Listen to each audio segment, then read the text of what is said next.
I don't think we have a sign-in sheet tonight.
For 2022, I will roll call.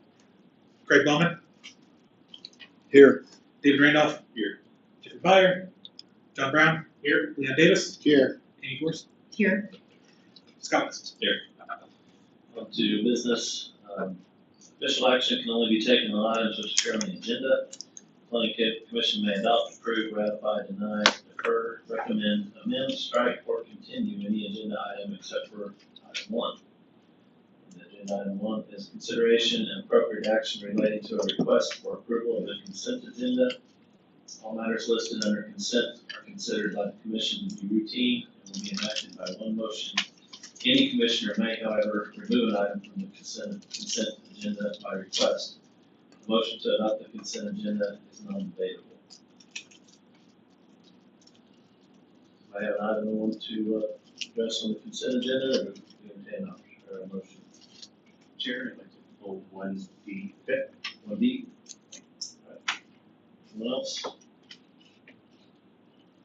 right. Is there a motion for approval of the consent agenda minus item 1D? Make a motion to approve the consent agenda with the exception of 1D. Second. Craig Bowman. Yes. David Randolph. Yes. John Brown. Yes. Leon Davis. Yes. Amy Gorse. Yes. Scott West. Yes. Mr. Randolph, tell us about 1D. RSA, thanks for visiting with me on the phone earlier today. Would you like me to start, or did you want to kind of cover?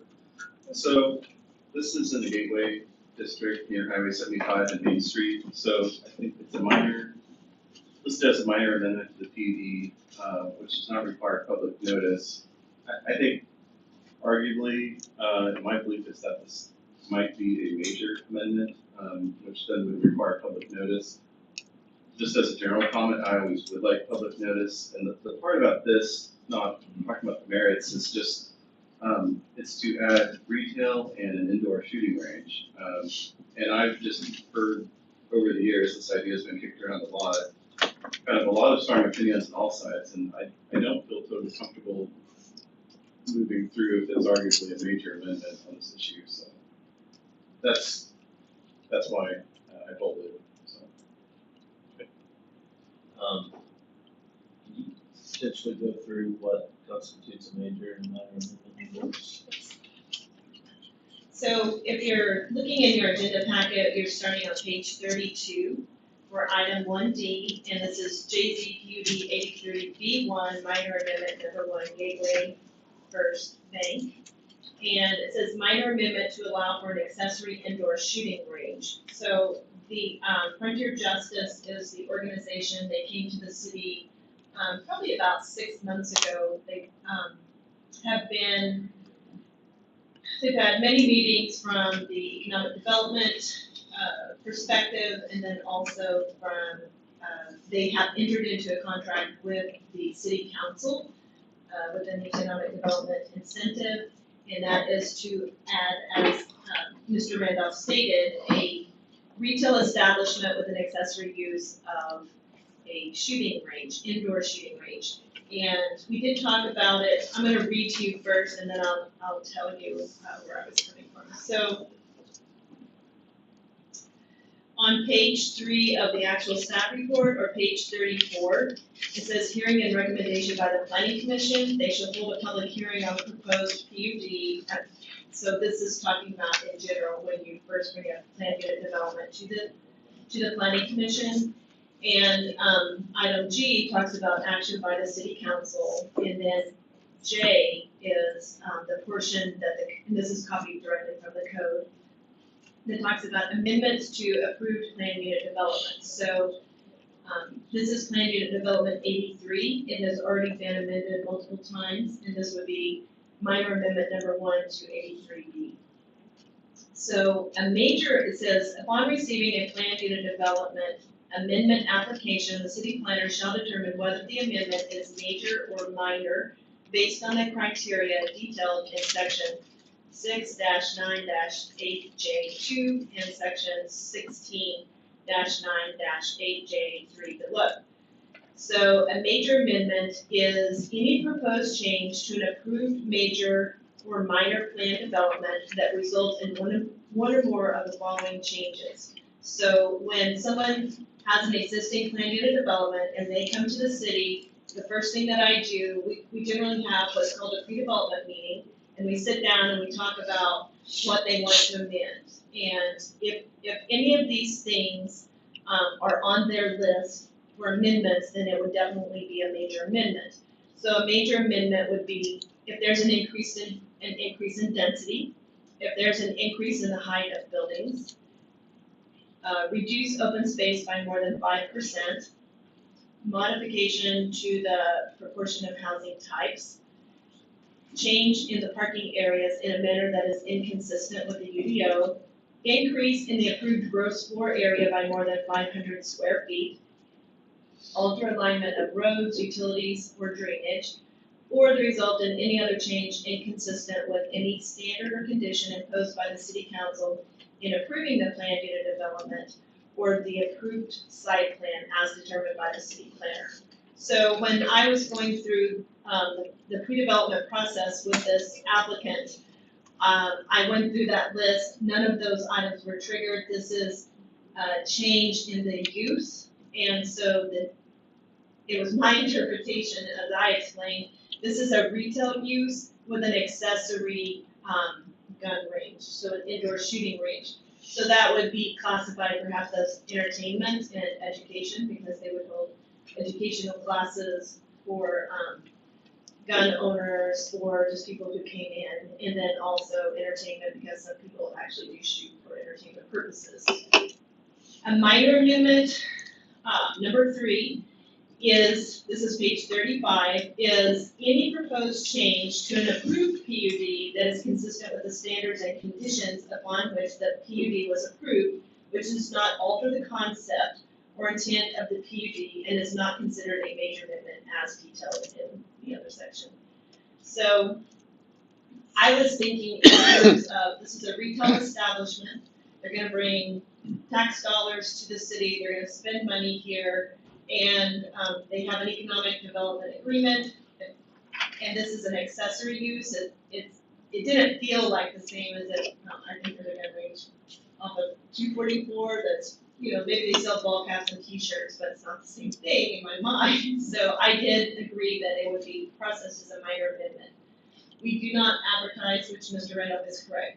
Minor amendments do not require advertising, because the idea is that there would not be any significant impact to the community at large in that, or at least within that 300-foot boundary.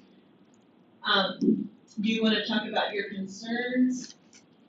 Well, I totally agree with you on those items 2A through H, and I don't mean to be on the spot, and I agree that this doesn't seem to impact those, so it's really that part 3, whether it's, does it alter the concept or intent, the PUD, and just, I think this would be a surprise to the other tenants in the area.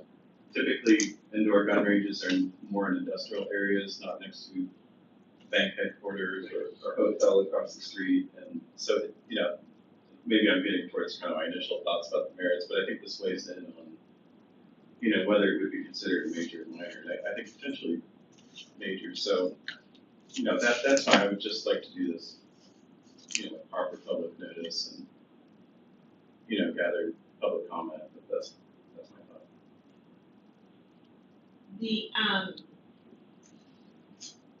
I didn't think of it until just now, and I'll have to look it up while we're here.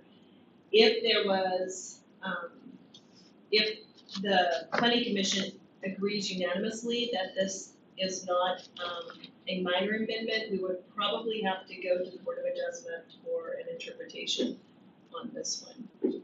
I don't think that you have the authority to decide if something is minor or major, and I think we would have to go to the Board of Adjustment for interpretation on that. With that being said, the bank itself is the one selling the property, so they themselves, it would appear based on their application, because they actually support the sale of it to this entity, that they are okay and comfortable with the new uses. Yeah, and that's a good point. I mean, there's the SoCo gymnastics, a lot of kids are there, including mine tonight.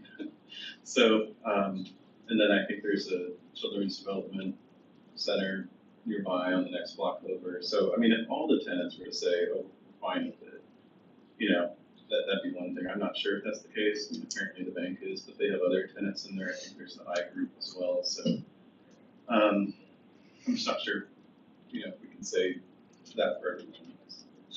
David, are you aware there's another shooting range right there by there? So I know south of 101st, the school does a shooting range. Is that what you're referring to? Mm-hmm.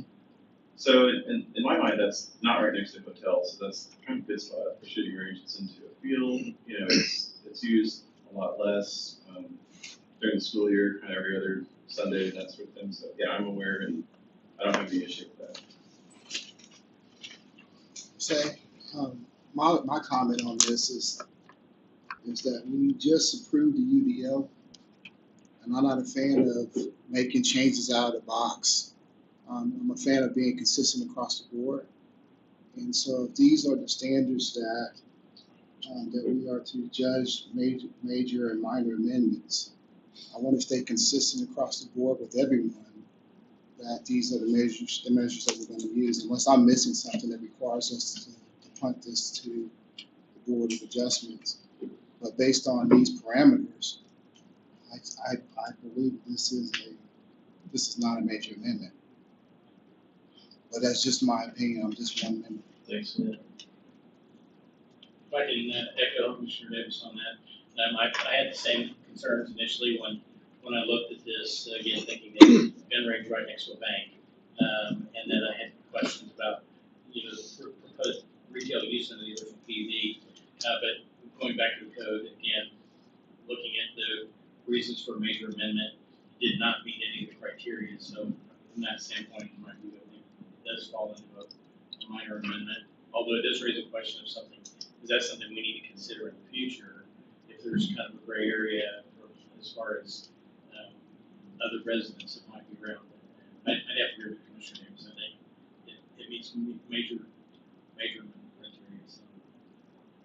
So I don't see the notice requirements as well. John? Any further discussion on this item?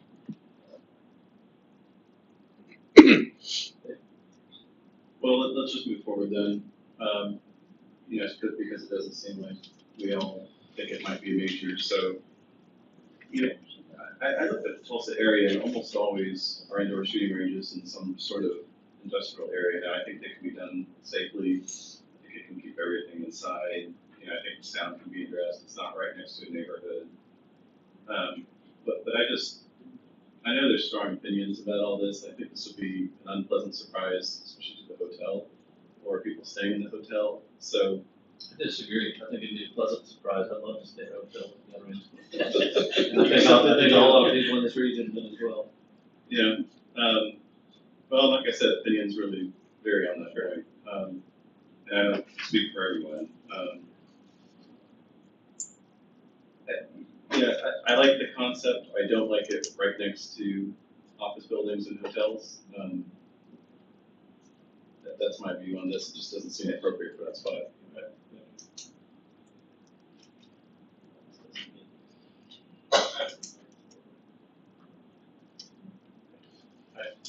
Is there a motion on agenda item 1D?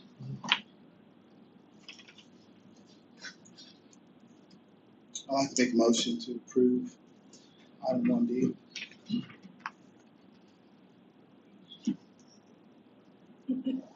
Second. Vote please. Craig Bowman, Yes. David Randolph. No. John Brown, Yes. Leon Davis, Yes. Amy Gores, Yes. Scott West. Yes. Alright, so, agenda item number 3.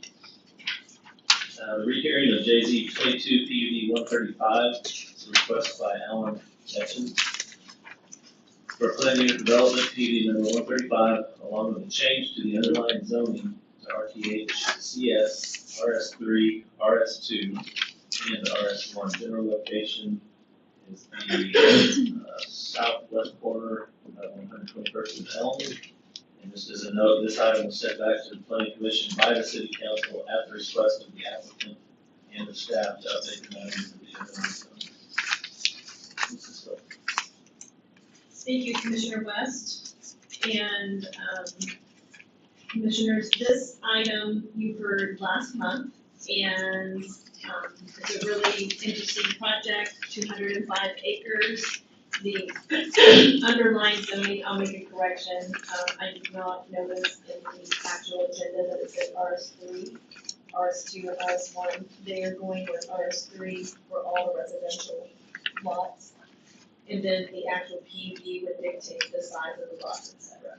So, with that being said, you've heard it, then you all had some comments and staff had some comments, and then when the applicant took the comments back, it was my understanding the owner says, oh, and by the way, I'd like to do some other things too.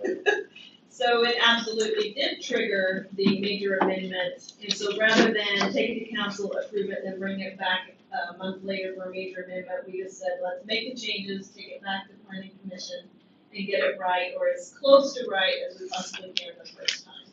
So instead of that major amendment process getting triggered, you can have it before you again this evening.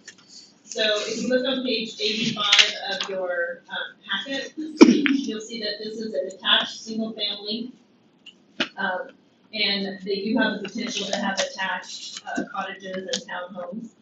it would be commercial and personal storage, passive and active recreation.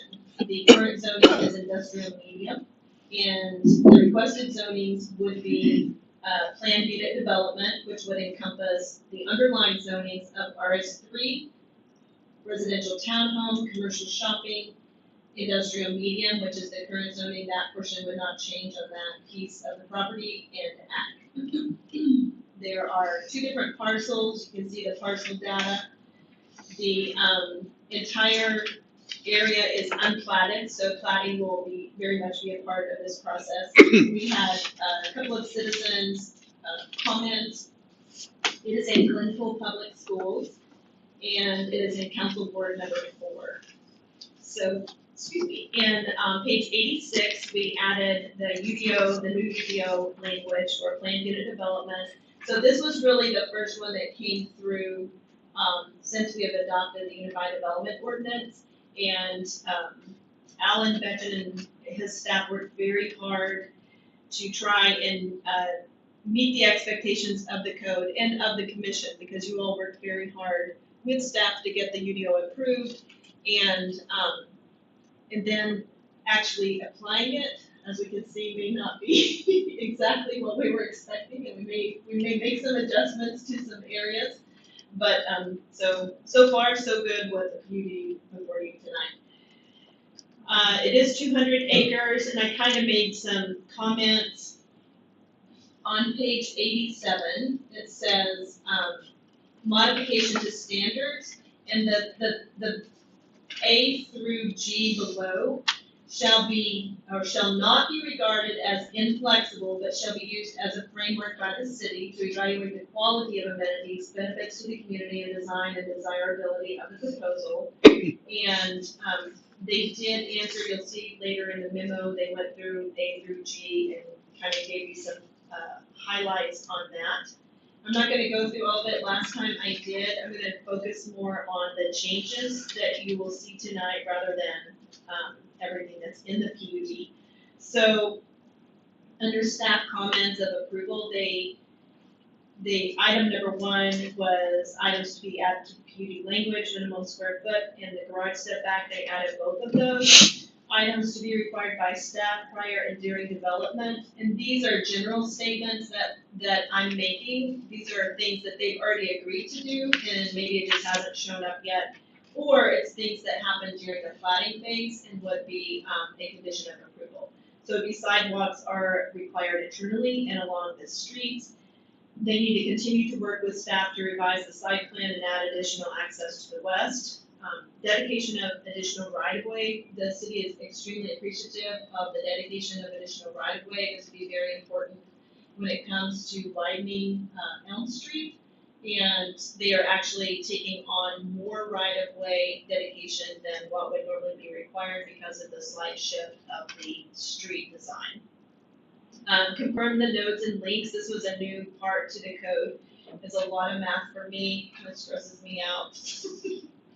I'd like to say I'd leave it all to the engineers, but somebody's got to check it, so. Number 3 talks about the, these are those standards that I was just talking about gathering space, sustainable design, universal design, etc. Number 4, standards for review, and these are just things straight out of the code. And then number 5, I think they did address spacing in one of their comments, and then it says make yourself familiar with the following. So there were new things in the code that I wanted to point out to them, that as we move forward through the actual process of plating, etc., subdivision standards, there's a lot of changes, and we want to make sure that we're aware of those, so they're not caught off guard, and so that they're not mad at the city of Jenks for all of these things we're imposing on them, when in fact it was right there. And then the 2 things that I didn't see yet, but I think would be very wise, this is something we've talked about a lot. The UDO has a little bit of language about short-term rentals and accessory dwelling units. The accessory dwelling units was something that we really pushed for, and that's to kind of hit that missing middle trying to provide additional housing options, and then maybe that accessory dwelling for the mother-in-law, or, God forbid, the children who return back home after they've left. So I may or may not have 4 grown children. So, but short-term rentals, you probably want to put a little more teeth into your own private covenants, because right now, unless we add more language to the UDO, it's a little bit soft, I would say. And there are a lot of HOAs that are very concerned about short-term rentals, so just brought it up, put it in there if you want. Staff recommends the requested PUD 135 and rezoning to be approved with conditions. Then you start on page 93, just looking at the changes. Page 95, it shows the permitted uses. Development area A is commercial. They're primarily looking at commercial shopping in that area. It was originally 8.5 acres. They reduced it to 5.79. The RTH was originally 18.3. They have reduced that to 16.75. The personal storage, they clearly understand that people have a lot of stuff, so they have now doubled that from 4.8 to 9.75. The development area D, the 50-foot lots, was originally 43 acres. They increased that. It's my understanding they did speak with their own consulting team, and based on needs and the market and all of that math, these are the changes. So the biggest changes you'll see here are the 60-foot lots are going to go from 35.1 to now 43.31 acres. And lastly, development area F, which are the larger 70-foot lots, are now going to be 47.31.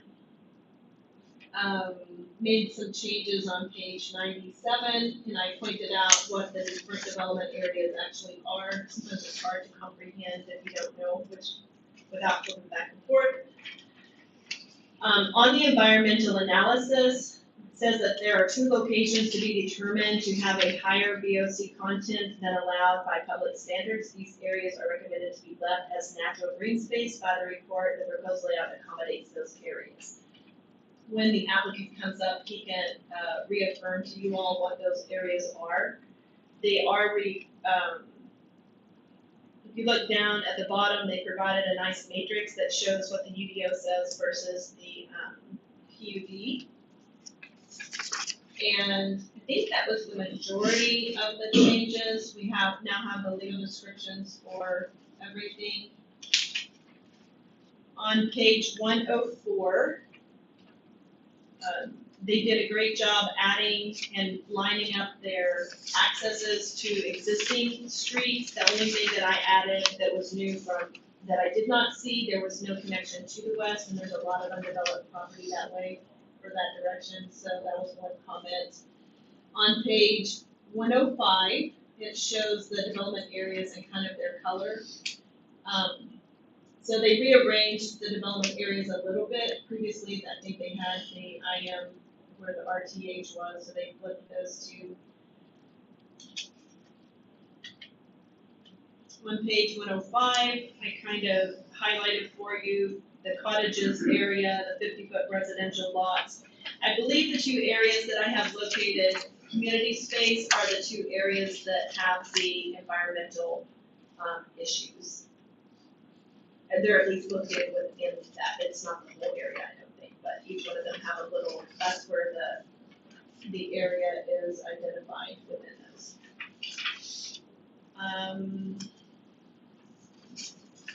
On page 108, I just highlighted what the new accesses were. And the Glenpool Public Schools map, which is correct, not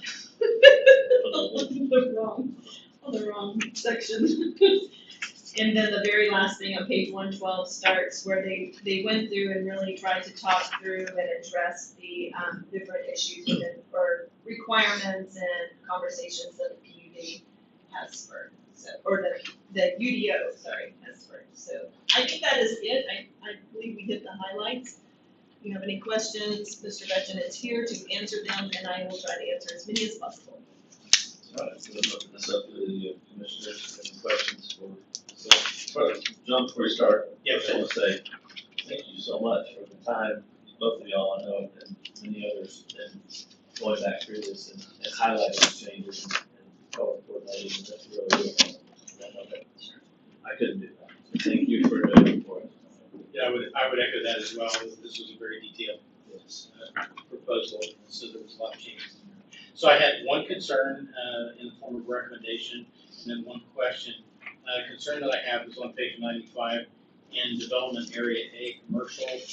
Clearly, because this is PUD, the uses that are determined throughout the areas that are designated are going to be stipulated by the PUD as opposed to underlying zoning that would normally be applied. It was listed in commercial, the commercial shopping district for development area A. The developer was going to exclude uses of hotel, and clearly by right, under commercial shopping, hotels are permitted uses.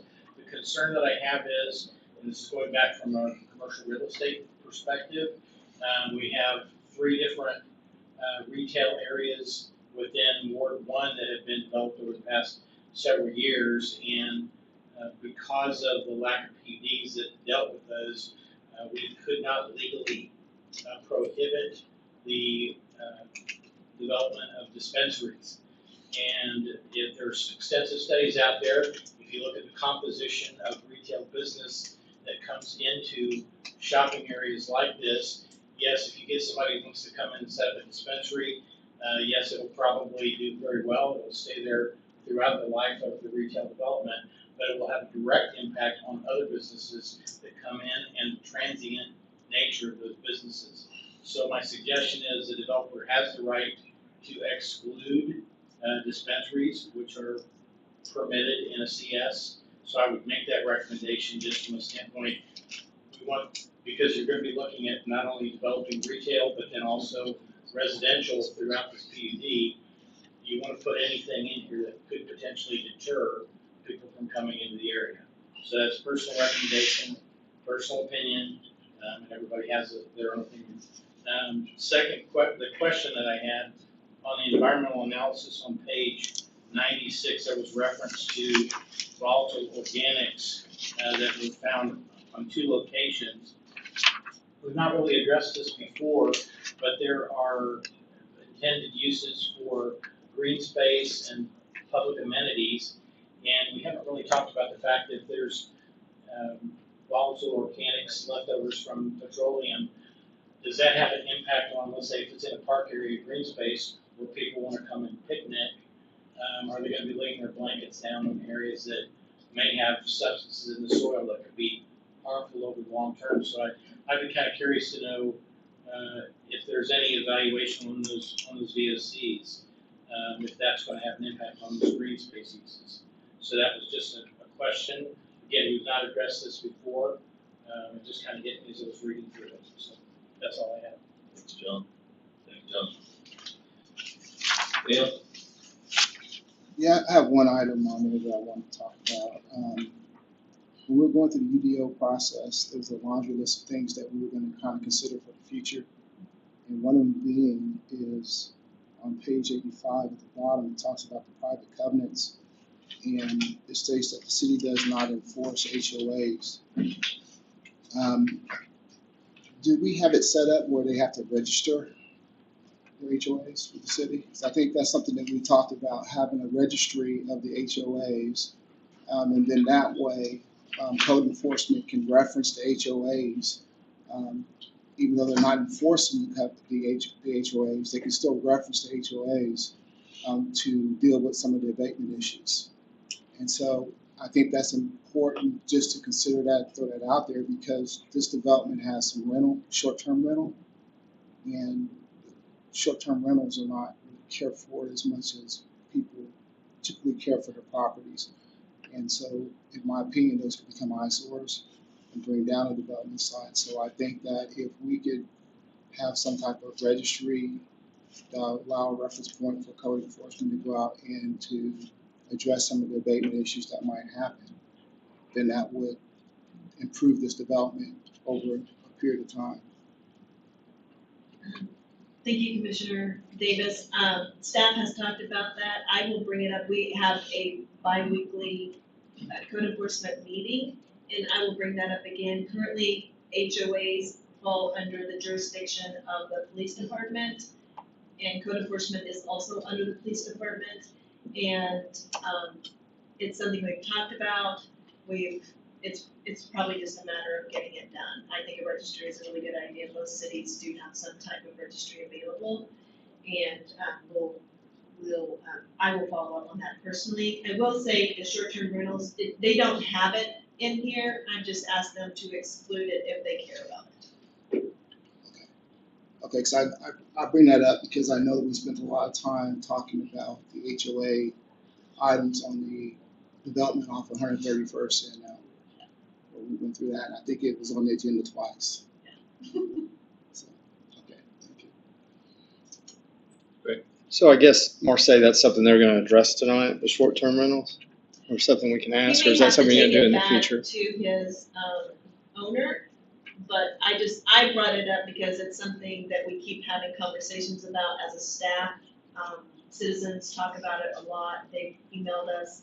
I'd say it's probably one of the hotter topics that we have going right now overall is the public concern about short-term rentals in their neighborhood. And I believe later you will see in the row PUD 136 that they have excluded them. And I just asked Mr. Betchen to talk to his ownership about excluding them or at least specifying what would be allowed.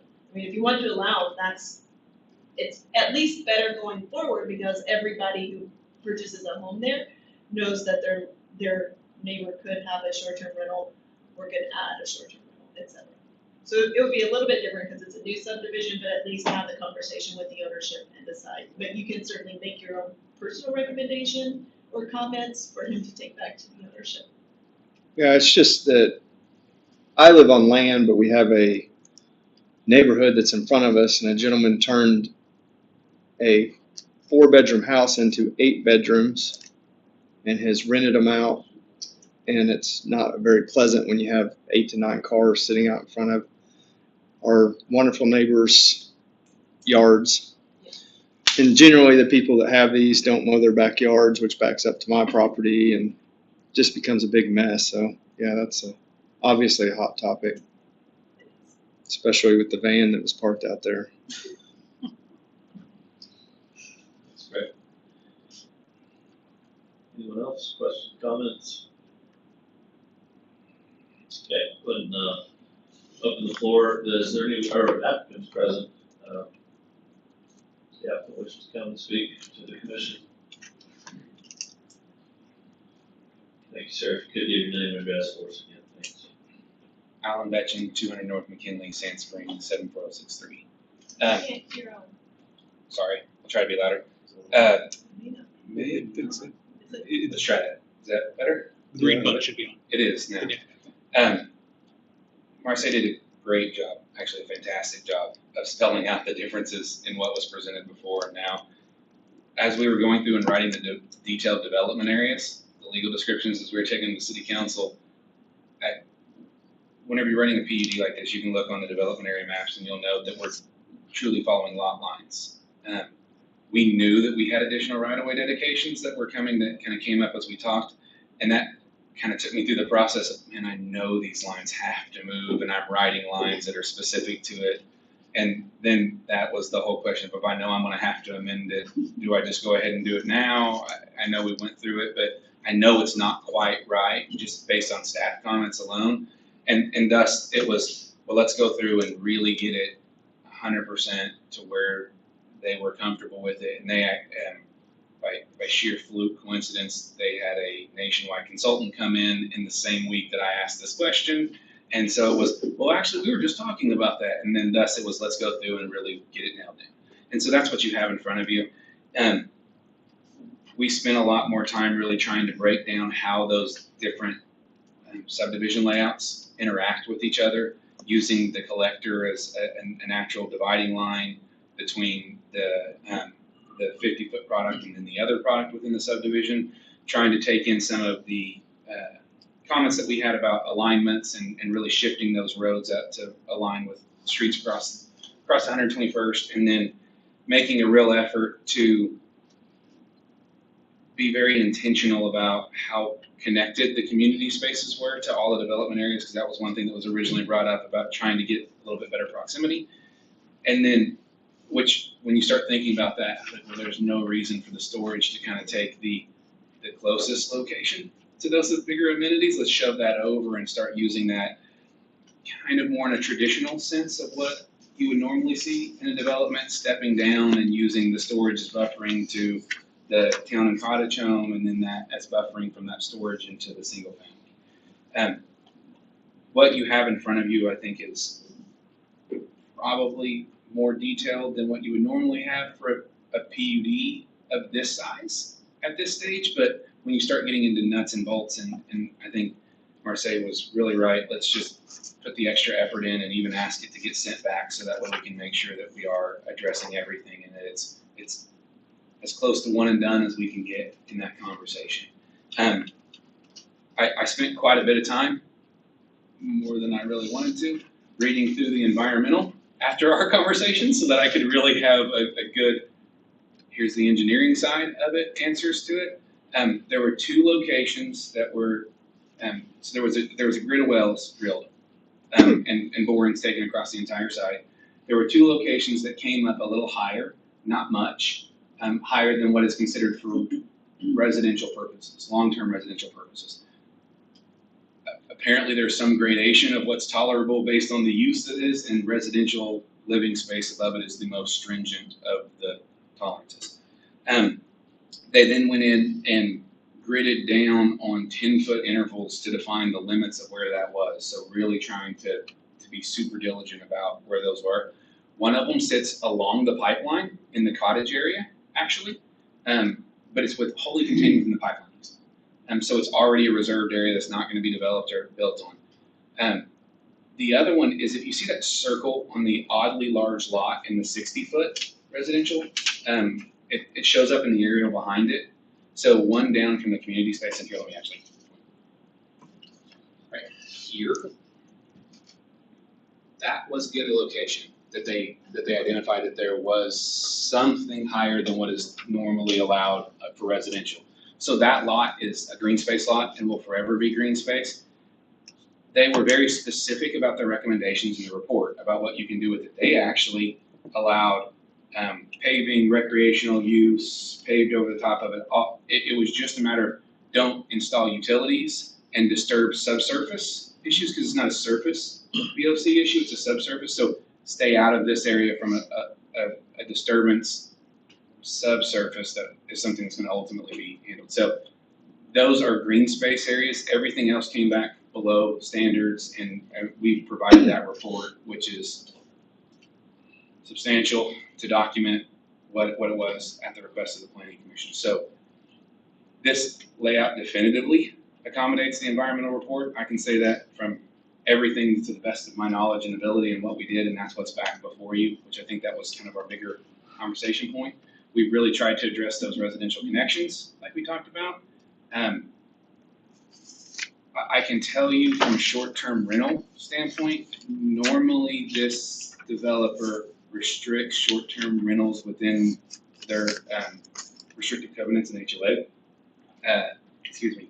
I haven't had that conversation specifically with it, but I'm willing to bet that there's not going to be a great resistance to adding that as a restricted use within the PUD, because they're already restricting it in their HOA covenants. Every one of them that I put together for them. I hesitate to definitively tell you that, because I have not asked my client if they want to restrict that, but I have never done a subdivision where they're allowing it in the last 5 years. We restricted away by HOA. There is no issue.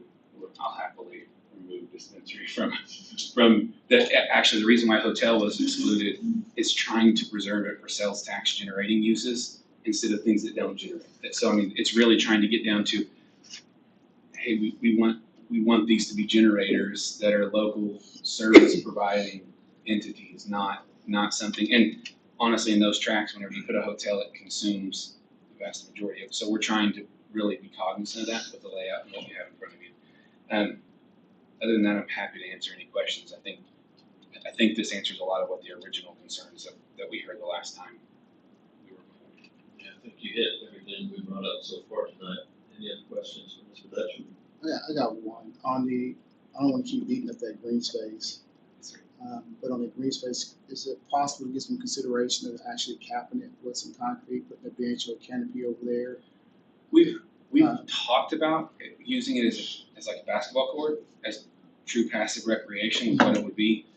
I haven't got any more detail than that, but yeah, that's not. And the thing is you also don't want an eyesore in the middle of the neighborhood, like that single lot that you see there. So there's a fair exchange. You know what I mean? Just from I don't want to create something that's a nuisance to the neighbors. Well, my thing is, when people see green space like that, a lot in the middle, that's where they take the dogs dig it up.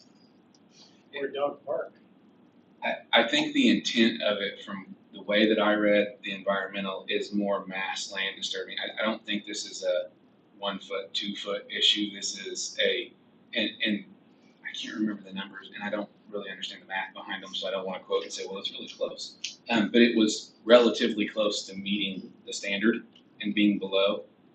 That's the reason why I think it was 50 foot was what they were looking at. We're talking really defined area that they drilled down to define those. So I don't think there's a concern with that, but I would say leaving it as an amenity and we can address it specifically when we come in with the plat is a great, I can take that back and again, you're gonna see this again as a final plat that we can talk about that reserve and what those uses are in it, and I'm happy to bring that back. So that kind of information is great. But what about a deed restriction, saying in the future it can't become a community garden? Oh, sure. It'll be a reserve. So we can load in that plat whatever language is deemed necessary to make sure everybody's comfortable with that. Happily. I think a deed restriction would take care of it. Sure, absolutely. It'll be a reserve, definitively. I do have a question. You'll have to pardon me, I'm coming in on the middle of this. But what information did you use and how did you come to the conclusion of adjusting the different areas, like more acreage on the cottages, less on the certain lot sizes? Like what information? So there's a few different ways. One of them was we didn't equally distribute before. So you'll note the areas were not an equal loading across all of the product that they're offering. That was one of the things that really came back of, hey, if you're going to do something like this, you don't want one area to be so heavily weighted because they all sell relatively equally. So making sure that you don't have this larger product that is not disproportionately offset from the rest of them. The rest of it was really trying to align with, if you look at the way that we did the layout, it was trying to use the physical features and what's proposed to create those demising lines. That southwest corner, in the back west side of it, there's some overhead utilities that start to limit it for some of the larger lot uses because you just can't physically get them in. And you'll note the number of lots that we were able to make work in that corner was much smaller whenever we had it in the other development area. So some of that's just an optimization because we went from a 50,000 foot planning document to, hey, I tried to get it to where I can convert this into a preliminary plat and really bring it back to you. So that's some of how it got developed. Some of it is their product lines. Really, it's not an overstatement to say the what you build as a builder is real time changing over the last 18 months, 2 years. The lines are totally different than what they used to be. And some of that's what you're seeing of, and this is what we did before, and now because of pricing and demand and what the market is, we're shifting some of what those are. And it's really becoming a little more comprehensive and a lot more detailed. That's the changes. It's really the aggregate detail that we got into the drill it. Does that make sense? Hopefully. Yes, so. Commissioner Davis, when you were thinking in terms of short-term rentals, were you thinking of the cottage area? Did I misunderstand? You were thinking of the cottage Yeah, area? when you mentioned the cottage and the townhomes. I realized later, I was like, oh. Those are not short-term rentals. That is a rental product, but it is not short-term. That is long-term It's theoretically hitting that other, trying to get the affordability side of housing. So that is a single-family detached townhome type.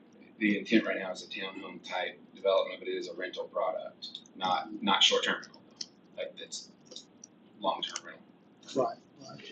And even though it's rental, I mean, I've seen the effective use enforcement of HOAs to police those areas. And the advantage to that one is it'll be under common ownership, so it's single ownership. The intent is not to bust that out so that you have multiple individual, so commonly maintained, common ownership, common management for the entirety of the cottage product. So that's a great point that I don't think we ever talked about. Really, that is not the intent to bust out a bunch of lots and have individual rental properties that people own. That is a common single lot rental project.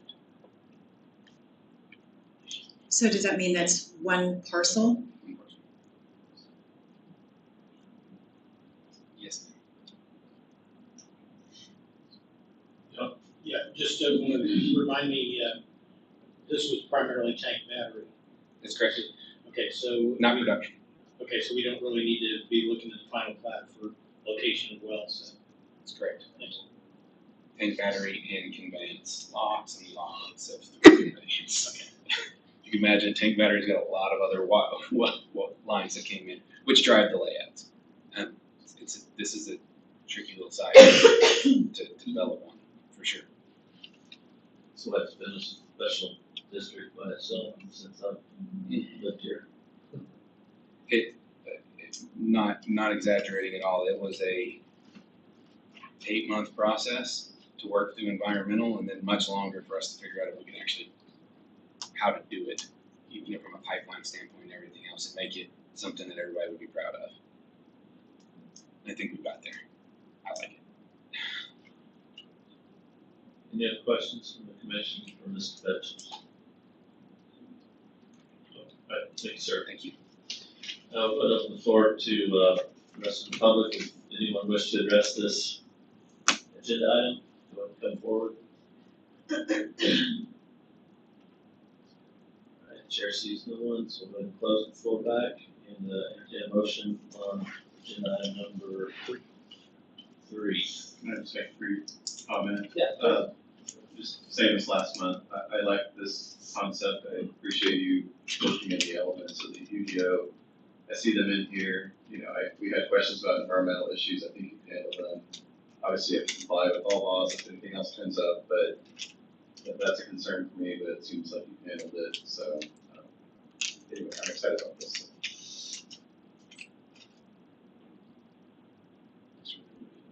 Okay, I guess I'm gonna flip over to the first page.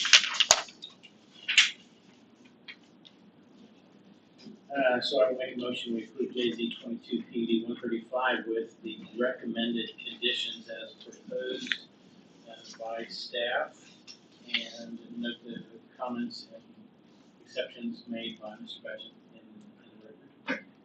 Was there anything else we wanted to write into this? Does that go to the community garden and dispensary concern? Permanent Reserve reserve. established reserve.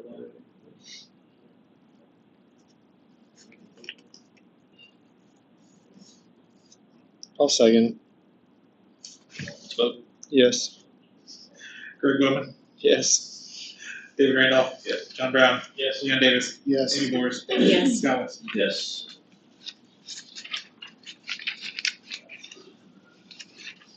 Agenda item number 4, JZ 22 SCP 119 is a request by Stem Cam for a specific use permit to allow for a church in the general location of 12877 South Harbor. So, Thank you, Chair. This is, our first specific use permit request since we've adopted the new UDO. This is JZ SUP 119, and it is the request for an institutional use, which would be a church on a large residentially zoned parcel. So we have met with the broker and with, leadership from the church organization. they have looked at this property. They've actually, I believe, looked at multiple properties within the city of Jenks. They're very earnest about having a presence here.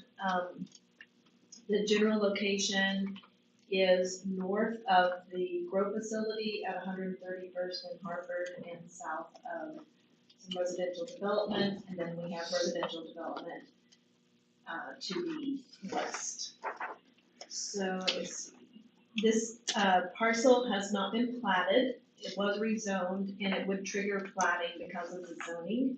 So whatever they purchase would have to be platted. And there is a parcel that was kind of carved out about 5 years ago and is also zoned single-family residential. There have been a couple of comments. The neighbor to the north called, had conversations with Mr. Cozart. The neighbors who live encircled by the property have also called and had concerns. The on page 115, it says this SUP for a church use has been considered and reviewed by staff. I believe that this is a less intense use than if it were fully developed as a residential subdivision. Generally speaking, churches would have a number of people on Sundays and maybe one other time in the evening during the week.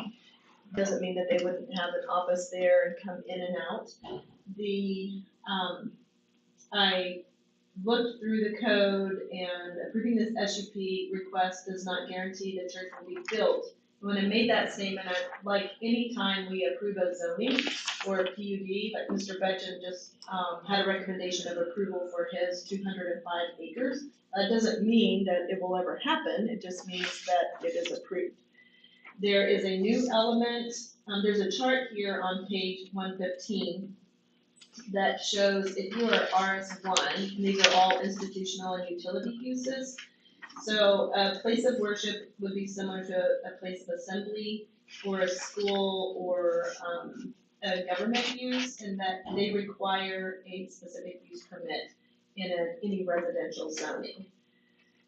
So if you look on page 116, it talks about specific use permits, and this is straight out of the code, and it says they are designated as specific uses because of the size of the land they require, their specialized nature, or because they may more intensely dominate the area in which they are located, or generate effects on the public that are broader in scope than other uses permitted in the district. The city council may allow, after a public hearing and recommendation by the planning commission, and after conducting a public hearing as is required, with provisions of this section, authorize the specific parcels of land the issuance of a specific use permit. And then number 2 says the designation of a specific use permit does not constitute an authorization or an assurance that such uses will be permitted. Rather, each specific use permit application shall be evaluated to determine its probable effect on the adjacent property and community welfare, and may be approved or denied as the findings indicate appropriate. Staff anticipates probable effect, an increase of traffic on Sundays and perhaps one weeknight. Otherwise, the use would be less intense than an additional 100 plus cars from a new fully developed neighborhood. Staff does not anticipate any negative impact on community welfare. Item B, under specific use review criteria, you're to ask yourself, is this consistent with the city's comprehensive plan and other adopted policy documents? And this item in blue is directly from the comprehensive plan, and you find this in quotes, public/semi-public. And it says, this land use indicates a wide variety of uses that provide or support public services and amenities, including government-owned buildings, schools, places of worship, hospitals, and not-for-profit organizations. In Jenks growth areas, new public or semi-public uses should be expected.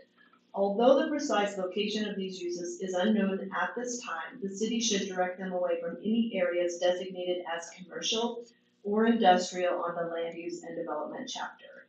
So in this case, the comprehensive plan does not show any type of commercial or industrial area. This is located within a residential area, and per the comprehensive plan, that is the recommended place for a church or a school. If you go on through there, it says, in considering the application for a specific use permit, the city council shall consider and may impose modifications or conditions it deems necessary. So, tonight you are asked to make a recommendation to the city council. Your options are to approve with modifications, or deny the specific use based on applicable review criteria. I would remind you all that I generally would not bring you something if I did not feel it was in conflict with any of the comprehensive plan or the zoning code, or at the very minimum, I would point it out and be very clear on what that conflict was. So that is how we got here tonight. I do not mind telling people no. I do it quite often. So, I can't remember if this is totally new or just reworded. On page 117, I just want to point out that there is a time limit, an expiration period. So if for any reason the approved specific use ceases operation for a period of 2 years, then the approval of said specific use shall be considered void and will require another public hearing review by the planning commission and city council. This shall also apply to any approved specific uses that does not begin operation within 2 years of approval. This voiding of approval shall not apply if orderly progress toward completion of construction is taking place. Just wanted to make sure that everyone was aware that there is a time limit for specific use permits. Recommendations, staff has reviewed the case, finding it to be consistent with the comprehensive plan and the UDO, and recommends approval of specific use permit 119 for a church, which would be an institutional use.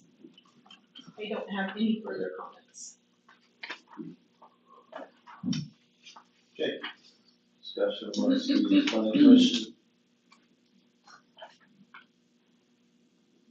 And just a quick question, kind of clarification. The track that's involved, is it the entire septic tract? Because the reason I'm asking that is the little island with the house in the middle of it, is that excluded? It is. Okay. And I'd just be curious to know then, are they, the owners of that property, selling the entire tract? Those that are on the residence? There are two separate ownerships. Okay. So the residential lot, that has been carved out is one ownership, and the remaining acreage is a separate ownership. Okay. So we got a donut right in the middle of that. We do. We had one of I these call it a dandelion. previously, a dandelion. Yeah. Just on that point, that's a very unusual shape of property. It causes problems like this,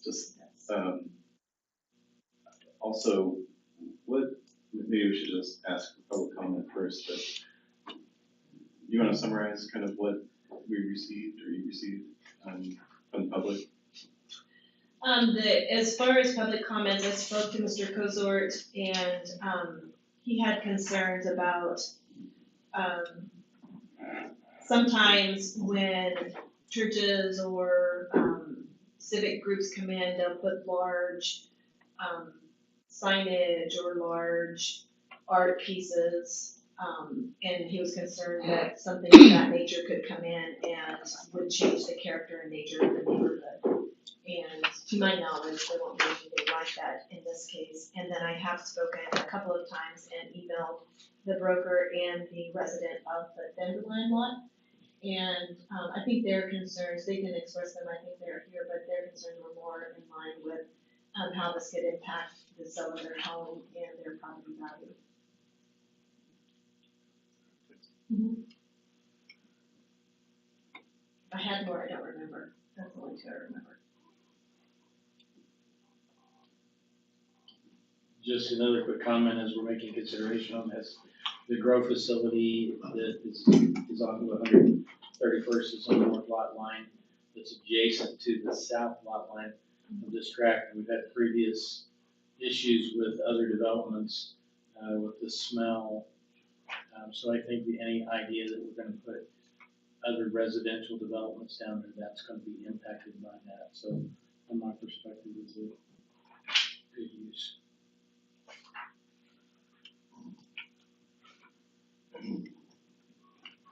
All right, go ahead and, open the floor to the applicant present tonight. If so, would you like to come and address the commission?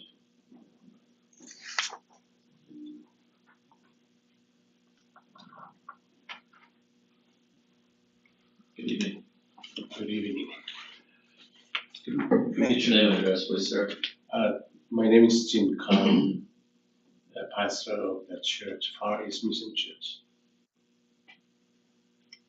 Address. Address is 9222 South Harvard Avenue, Tulsa 74137. It's our current address. Yeah, I didn't bring enough for everybody, but you can look through some of that information. There's, it would be on the north side of the property. And it's the church, and this would be west, so that this is the parking spaces behind.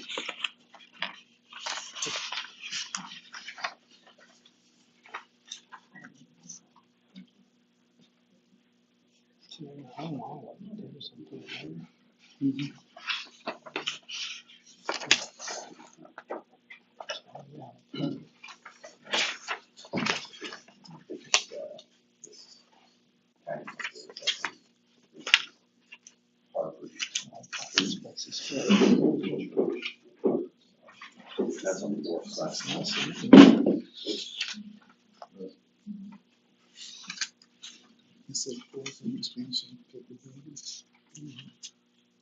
So just for everyone's benefit, and thanks for outlining a rough site plan, but really it's this northern part of the property, with an entrance from Harvard that you're planning to, construct. So this is different owner. Yeah, that's This is right. probably the best. Oh, okay, yeah, I just wanted some, okay. Yeah, here it is. Right, yeah. Okay. With the kind of north central part being the structure right there. Okay. Correct. And that's mine, so I was just guessing kind of. Yeah, I mean, once we Early on get, in the process. once we, if the special use permit is approved, then of course, we'll work with the engineers and builders. And, we haven't made a selection on that yet. The pastor hasn't. But we did help another church in Bixby, over by Bixby High School. And we were the broker for that one. Of course, it's a different group. We did help him with purchase of a church at 92nd and Harvard, across from the cemetery. And you can 16. Yeah, in 2016. Yeah. So he has an existing church currently, and this is going to be an addition, correct? Right. Right. Any questions for the applicant? All right. Thank you very much. Thanks. Anyone else in the public wish to address this? Let's go one up. I don't have a problem with church, I'll give my name. My name is Russell Cozart, I live at 12709 South Harvard Avenue. I don't have a problem with the church is, right here, my sister lives right here. I live right here, my mother lives back here, I own this property. There's all the water from all this, basically from right here, goes straight that way. I have a pond here and a pond here. Where's a detention pond on this land? It's not showing it. Plus, there's no sewer here. It's across the street, but you got to bore and get sewer and water, which is not gonna be easy, because when I this talked about getting some sewer to my house, the city of Jenks wanted me to run a sewer line from here to 126th Street and the water line. That's very expensive to do. Have you guys thought about that? Just address us, Russell. Okay, Thank you. that's probably at least $1 million to do that. So I don't have a problem with church, but there's other issues I don't, these people live right here, they've got the problem. Because all this land wraps around where this pond is right here. And, of course, you're right, you can't develop this thing stinks. I can smell it from my back patio at night. Which, nothing new about now, but I also own this land right here, 10 acres, which I bought maybe one of these days to develop it, but I can't do it now because of this marijuana factory. So that's my beef about it. But, if you approve it, they still have to go through those processes of getting the sewer and the water. That's up to them. Right. It's a lot more expensive. I don't know if they know about it, but it's expensive.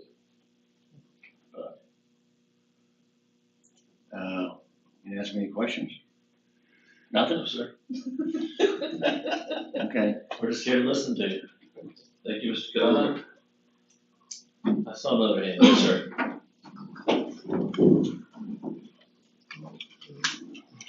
We are the owners of the Dandelion House. A nice name, I like that. I'm gonna start calling it that now. Yeah. My name's Lonnie Wallace, this is Kathy Wallace. I'm Kathy Wallace. Yes, we live at 13021 South Florida. And that Which is our house. That's our house. Yeah. We did buy the house about 5.5 years ago roughly. And we certainly understood that eventually there would be development, which was okay. We never envisioned anything other than homes as the part of the development. And while we also don't have any objection to building churches by any means, but we don't feel like this is a great place for it, and it is going to have a very negative impact on our ability to sell our home, which we are trying to do now just because it doesn't fit our family situation. We have a daughter and grandchildren who live with us in one of the little buildings. We have a little house behind our Yeah, house. so that is one of course, our main concern is, are we gonna just lose our? We have already had people that have looked at our home, and again, we love our house. I'm sorry that we are having to sell it. This has nothing to do with that. Our house was up for sale before this all came along. And we had our reasons for buying it under the terms that we did, a little island. But we have had people look at it very interested, got to the point of, yeah, but it's an island. What are you gonna do about that? And we're not getting buyers. We're not getting anything. We have a huge investment in that house and the around it. And I am real concerned that if the church goes up, a big building, it's a big, y'all, when I look out my bathroom window, I'm gonna be looking at the people in the church. It's right there. This is not, we don't live up on the hill and they're down here. We're gonna be right next door to each other. And we even heard that they wanted to put the church in front of our house, which I understand that that's not gonna happen or won't happen or whatever, but how do we know that's not gonna happen? We don't know that. That would be one of our questions is this what's proposed, what has to be done? They have a beautiful proposal. Do they have to stick to that proposal? What they submit to you, do they have to stick to that? Or do we have to fight the battle of all of a sudden things starts going up and now it's in front of the house? Because technically they own the land in front of us. I wish we could buy it, but we can't. And it still wouldn't fit our needs right now. Like I said, the detriment to the sellability of the home and the value of the home is going to be severely impacted. It's severely. And from the pictures what I really tried to show you in the pictures that I took those today, is just that this is not the place that I think you should build a church. This is a residential area. This is, there ought to be homes. If there's going to be something around us, I want to see homes around it. We already got that pot barn slipped in on us. We never knew that was going up until it was built. We went over there, what's going up? And these little guys were building, they said, oh, we think it's livestock.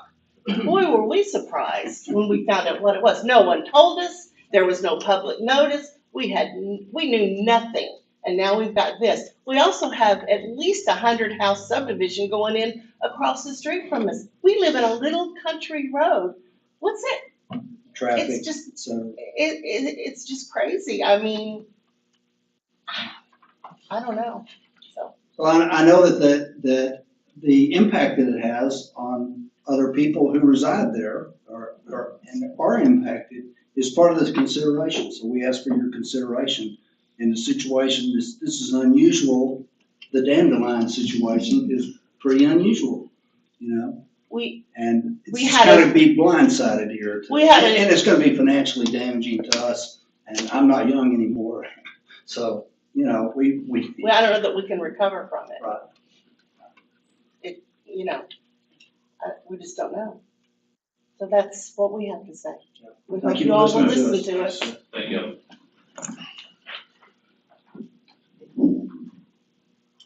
Yes, sir, go ahead. Tad Bogan, 15 East 5th Street, Suite 3800, Tulsa, Oklahoma.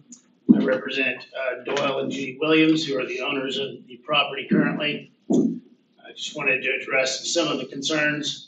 I represented Mr. and Mrs. Williams relating to a contract from Mr. Kozort to buy the property, which he terminated for what he said was environmental reasons related to the odors from the dispensary. So the property was under contract and was unable to be sold as a residential development because of Mr. Kozort's concerns. As far as the sewer and everything of that nature that he's concerned about, he would have had the same problem when he went to develop this property. So I just wanted to let the commission know that he had an opportunity to purchase it and chose not to. And I believe had come back with another offer that was lower than the current offer. As to Mr. and Mrs. Wallace, their concerns primarily relate to their desire to sell their property rather than the impact it's going to have on them living there. Mr. and Mrs. Wallace also had an opportunity to buy this entire tract of land, and we ended up with this dandelion situation. I will say there's about probably 4 acres in front of that house, between 3 and 4 acres in front of the house there. The back side of it is about 14 acres. So we're not talking about right on top of each other. I mean, this is a big piece of property, and I've been out there for the last 25 years, and I know the property pretty well. And there is quite a bit of distance there. And frankly, I think depending on what they decide to do, there would still be room and an option to have residential building there if it were permitted and somebody chose to do that. The code requires you have at least 1 acre to build a church in a residentially zoned area, and we've got about 18 acres here. So certainly understand their concerns about the financial impact on selling the home, but the property unfortunately is not theirs, and there will be a significant financial impact to the current owners if they're not allowed to sell their land for the best use that it's available for. Thank you. I have a question. I think the words you used were that the dandelion situation was created when the home was purchased. Was that do you know that carve out was done at the time of the purchase of the home? Yes. So originally, the Williams had that entire tract. When they purchased that property, they were offered the whole property, but they chose Just to carve out that. that 2 acres. Thank you. That was a financial decision. Any other questions for Mr. Bowman? Okay, thank you. Thank you very much. You had your opportunity. Sorry. That's it? Yes, sir. I didn't know this was. Anyone else wish to speak? Yes, ma'am. I'm Carrie DeWeese. I'm a Jenks resident at 12109 South Ash Avenue. I'm also a realtor with Jonathan Cohen, and I represent the Wallaces. I just would like to encourage you guys that, houses backing to commercial or industrial or properties that aren't other residences are valued considerably less than those that are in a more desirable location, and that would be the average home. Their home is on 1.63 acres and it's listed for 1.3 million. And I do have a waiting list of people, as Mrs. Wallace referenced, who are willing to purchase that home. But when I tell them that the lot around them, the 18 acres around them is currently under contract, they're okay with that if it would be a residential property. When I tell them it's designed for a church, they all say no way. And so this is going to take a pretty big hit to not only the Wallaces, but the property across the street, and to the Wallaces, it will be hundreds of thousands of dollars. So I'm here to ask that you don't grant the special use permit, and especially if they will own everything around the dandelion. And as the attorney pointed out, there are 4 acres. What would prevent them from building in front of the Wallace's house?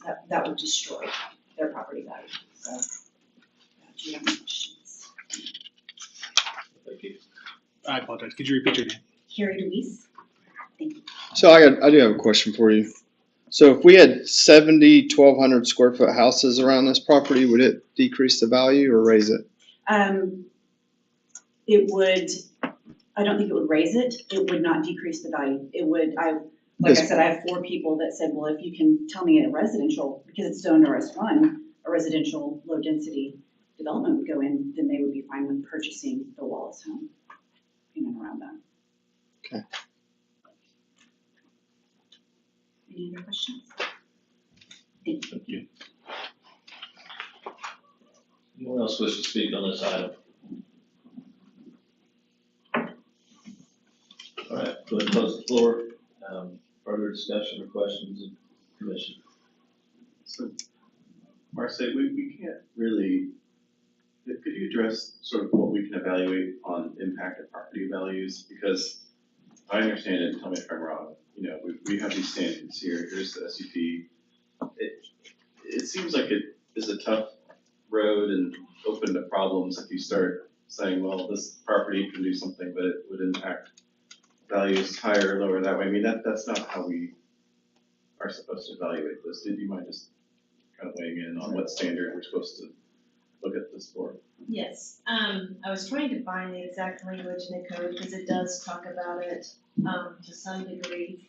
Generally speaking, when you're looking at land use, values are speculation, and you can't determine if something is going to go up or down. You can guess if it's gonna go up or down, but I think 3 years ago, no one would have imagined the price of land right now. And 5 years before that, you could have gotten a really great deal on a lot of stuff. So it's really not the basis for making a land use decision. And I apologize, I was looking as you were speaking for the actual literal language of what the code says. But I have it right here. in the zoning code Yes, from the UDO, the Unified Development Ordinance, yes. you can read it if you like, if you don't mind, it's your floor. You want me to read it? Yes, You want it? You can bring it up, if you. This was cut and pasted off the website. You can tell.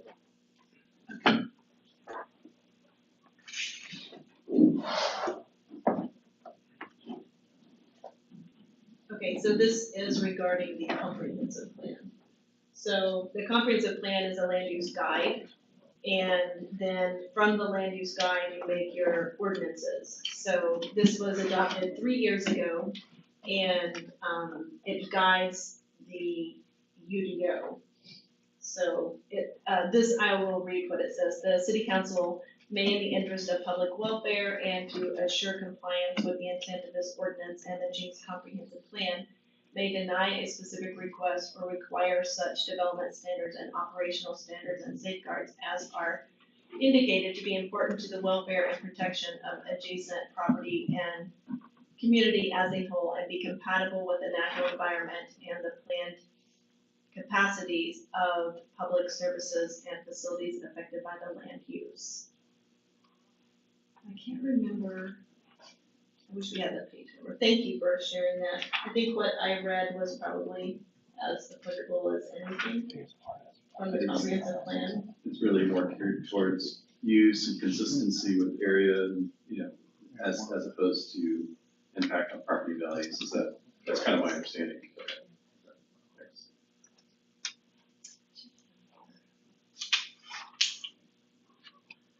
Further discussion?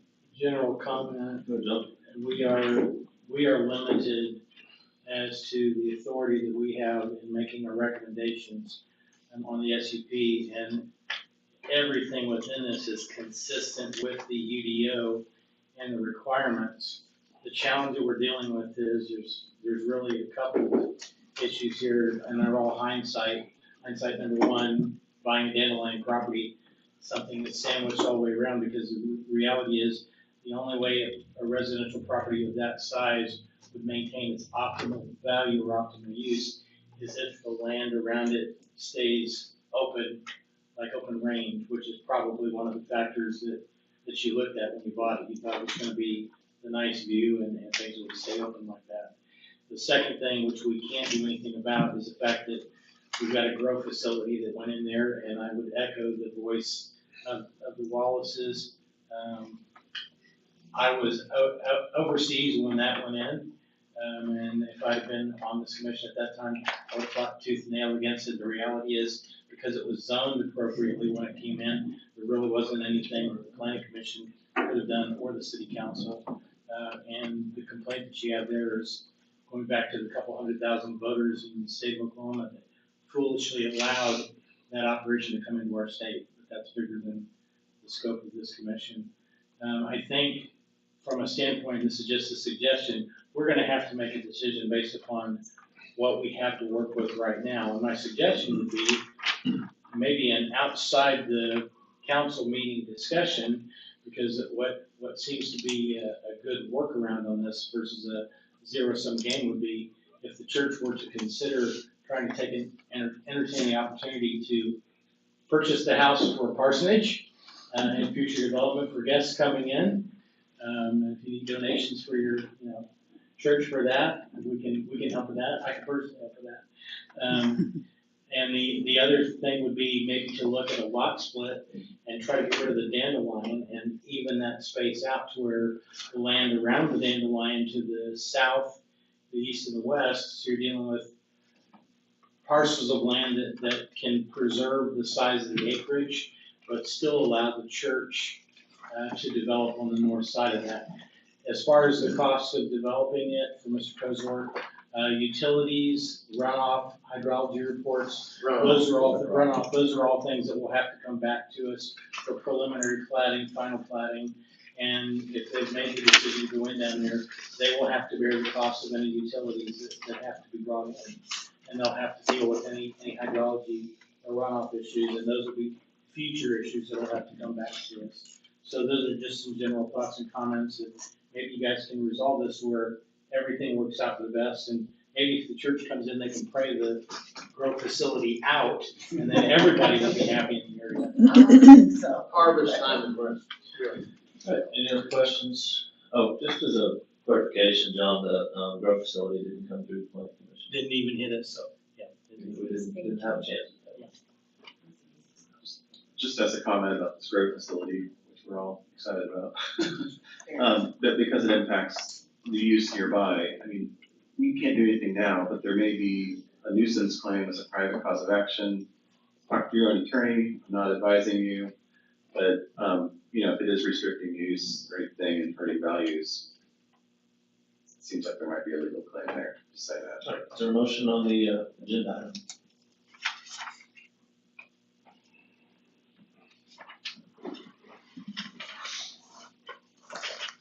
I'd like to make a motion to approve JZ 22, specific use permit 119.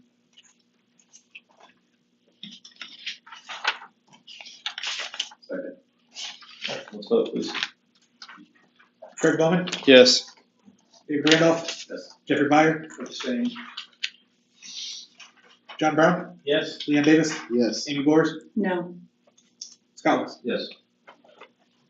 Agenda item number 5 is JZ PUD 136, a request by Tim Terrell for a PUD and a change in the underlying zoning from agriculture AG to single family RS3.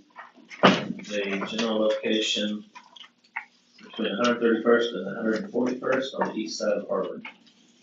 Mrs. Wilson. Thank you, Mr. Chairman and Planning Commission. This item is our second PUD for the new UDO and on the same agenda as our first PUD. So this is an item located north of Gray Oaks, south of 131st Street and east of Harvard.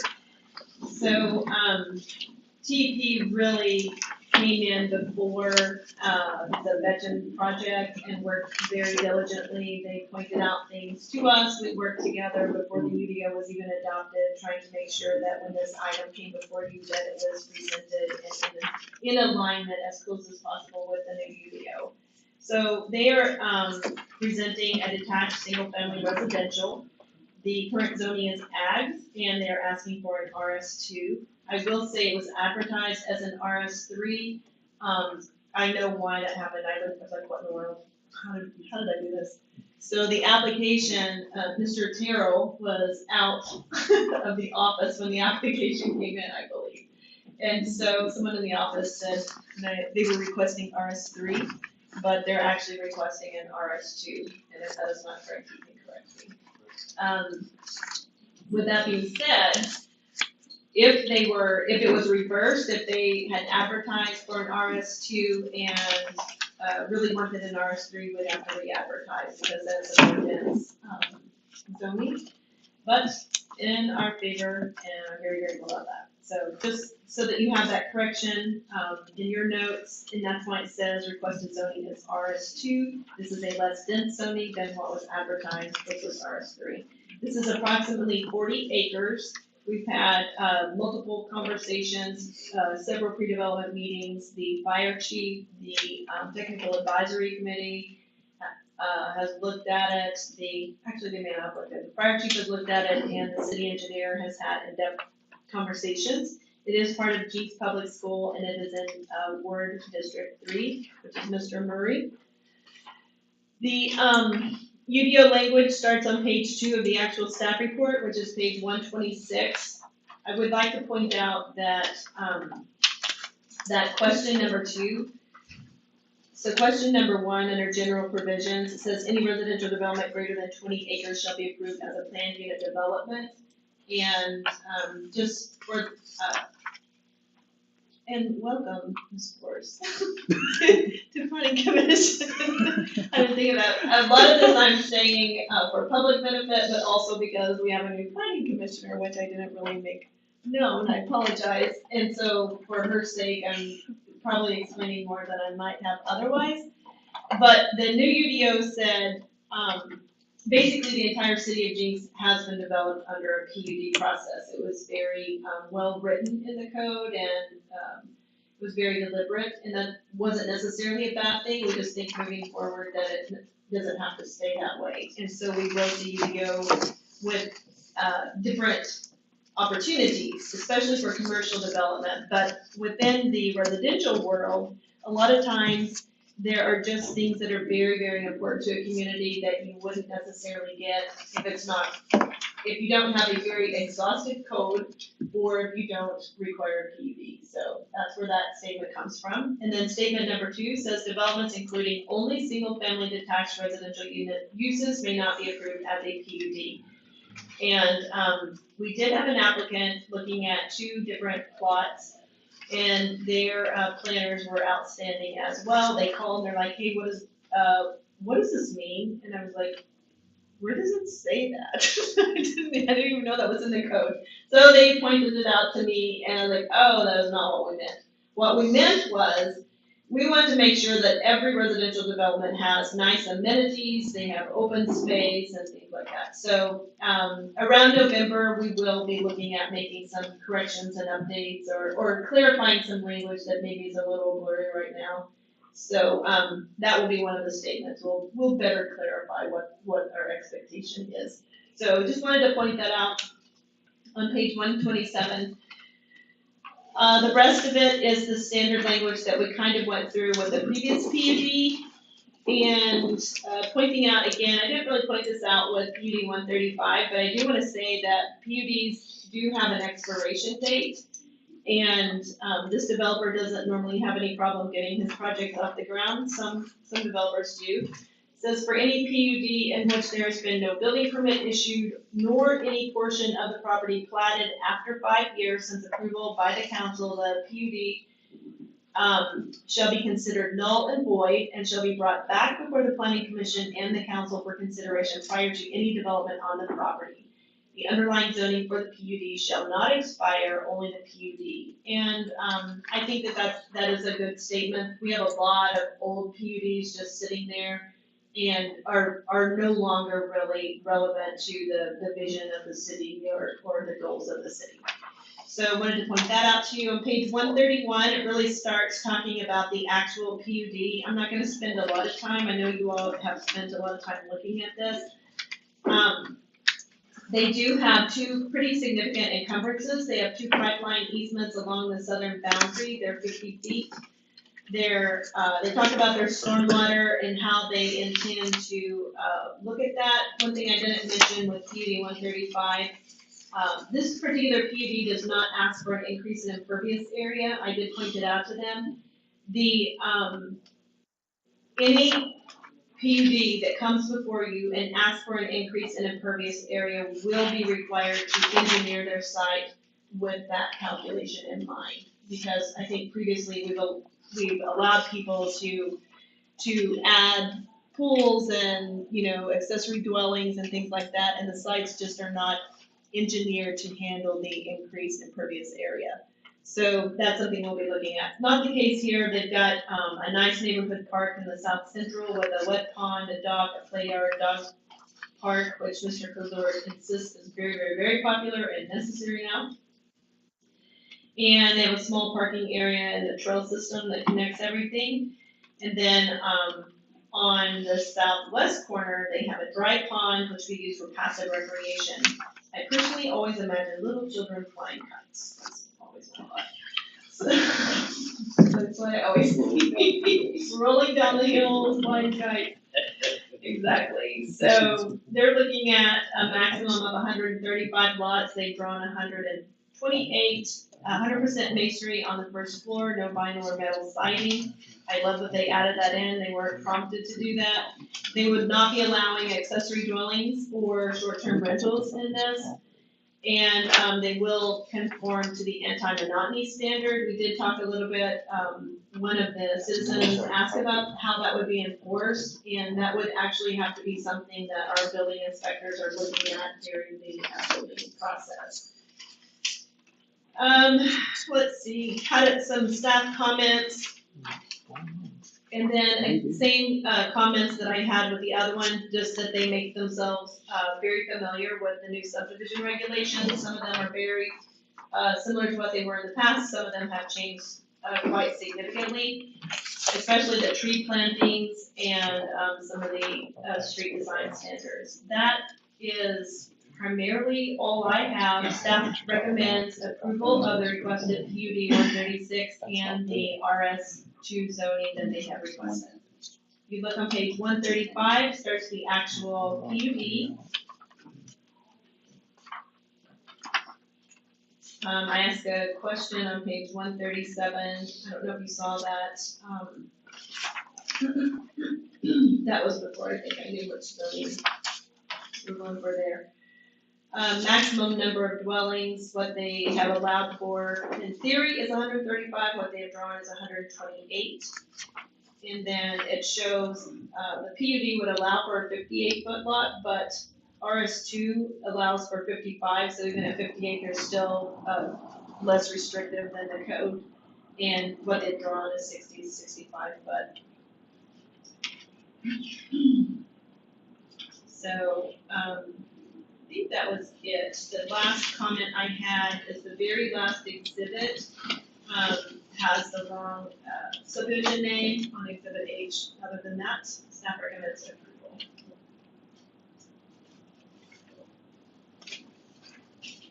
I have a quick question. This came before us before, right?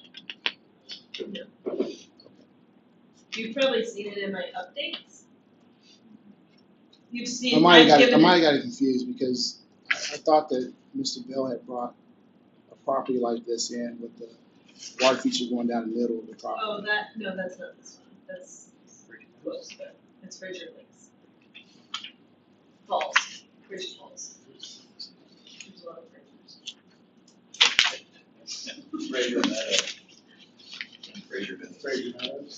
No, the very last one was the furthest north of the falls.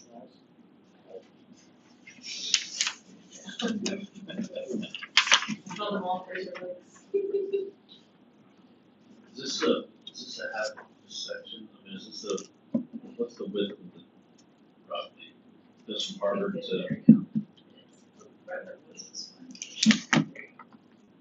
It is a house. Can you go back to that? so those streets? Yeah, right. So those streets are half miles straight line. It's a racetrack. That's what I looked at. It is a racetrack. You do a lot of fun. I imagine me at 14 with a motorcycle. I can't remember the actual link, that may be something, it does get addressed in the zoning or the subdivision regs, so they may be just. You could do a racetrack there. Just, it's helpless. You got Eddie there, you're right.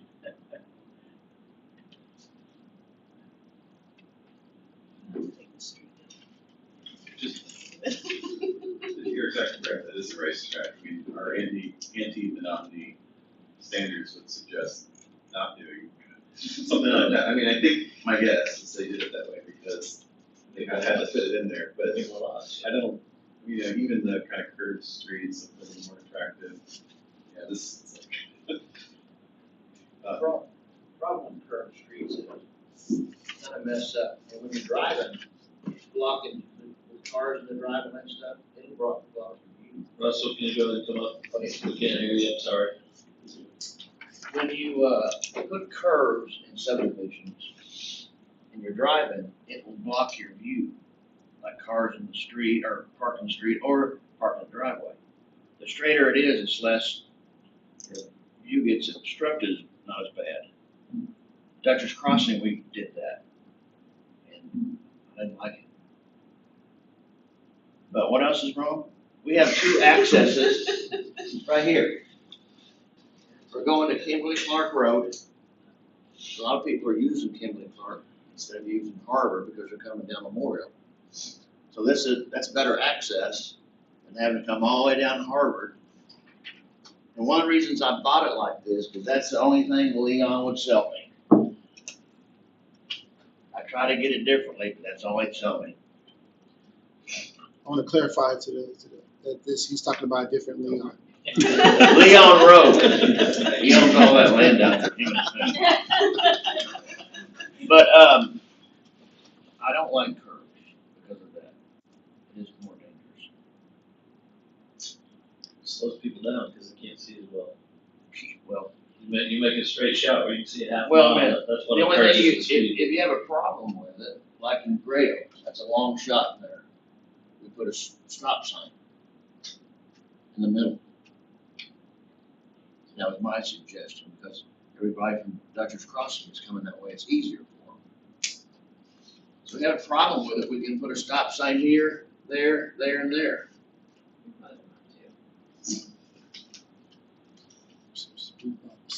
Speed bump. Speed bumps.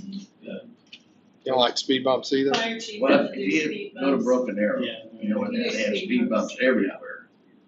And Really? I don't like any of them. I don't like it. Tim's gonna We have tell you stop about- signs, if you go to Gray Oaks, there's a stop sign in the middle of it, that stops the traffic. That one's even harder to see because it goes up and down like that. This is more flatter. A lot flatter. And of course, we have trails that's gonna connect to, we're gonna run a sidewalk along Kimberly Clark, and we got a trail that runs through here. That'll connect to Harvard. Which is different than, anything else.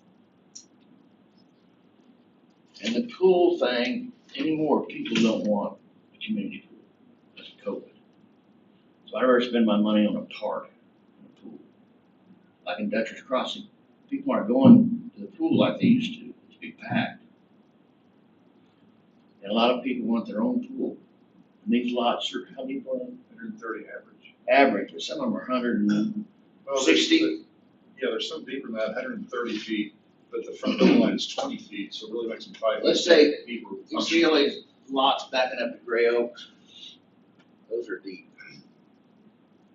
Yeah, the pipeline created a lot of the issues with Right. layout. But most of them Tim, average 135 feet. Tim, why don't you come up and use your info? I'm Tim Terrell, Tulsa Engineering and Planning Associates, we're located at 9810 East 42nd Street, Suite 100. And as much as I like to talk, everything's been said pretty much for the most part. But again, really, it's a pretty narrow tract and really long, as you can see. And we've got two 50-foot pipeline easements along the south boundary line. And one kind of hugs it, one doesn't. They're kind of angular, so it's not just a 50-foot strip. It's actually quite a bit wider than that. And that's where that linear park is. And the linear park will connect the two neighborhood parks, A being the one with the wet pond. And there's an existing pond there now. So it's going to reshape that and use it for stormwater retention. And then the southwest corner, like Marseille was saying, is dry pond for detention as well. So for the most part, it's a pretty standard residential PUD, single family detached, similar product to Dutchess Crossing and Tory Lakes. And as you can see, the last exhibit did say Tory Lakes on it. It was very similar in terms of the design of the Tory Lakes entry. And that's kind of where that came from. But for the most part, it's pretty straightforward. And I agree, the straight shot, roads, top and bottom, there's just not a lot we could have done with it from a curved linear standpoint. Because I personally like curved linear streets. Some people don't, and I totally understand that too. It's more efficient this way, but it's just, that's kind of what we were given with what Russell did buy. In the pipeline business too. Have you looked at any options, just to harp on the curved streets a little bit? And thank you, by the way, both for coming tonight. Sure. Just any sort of, not a dramatic curve, and I agree with you, that can have safety issues, but I don't know how you do exactly, that would be considered more gradual. And I looked at it, what we could do, because again, that's what I like to do. There's ways to do kind of a modified grid with curved linear streets. There's just not a lot of room to move, get the roads moving, because if you don't do enough curve, then it becomes dangerous. Because you look away or get to reach for something, you're in the other lane. And I've seen that happen before. So there's, it's not ideal in terms of how the track is configured to do anything more than just kind of what you're saying. But I think stop signs would help, where they need to be put, that can slow people down. Broken arrow doesn't consider that traffic calming. It's pretty traffic calming. Some people are going to run them or slow down and then roll through them, but they're still slowing down. That's traffic calming in my book. Very few people are just going to go straight through unless you just don't see them. And I think in this case, they'll be easy to see. That answer your question. Yeah, Tim. Thank you. Anybody else in the audience wish to speak on this item? Looks like not. I'm going to close the floor. John, you have a comment? Yeah, Uber Eats will love this layout, finding in the deliveries. Just two quick comments on page 145. There was reference to two capped well wells, but then on page 149, there's a reference to approximate location of the water well. I was trying to eyeball it and thought it was going to look like it was about on lot 18. I just want to make sure when we get to the final plat, any capped oil wells, we've got those marked on the plat so we know where to locate that. Well, they're all either in the easements or in the 25-foot building line or in the street. And they're all marked on the plat. So is that a water well or the one? That was an old water well. I don't know what it was for. So there's listed on, yeah, so there was one listed on 145 that says oil well. Well, all the oil wells have been located. Okay. But on the plat, we marked which one. It can't be in the building. It has to be on the property line, 25-foot easement, or the back easement.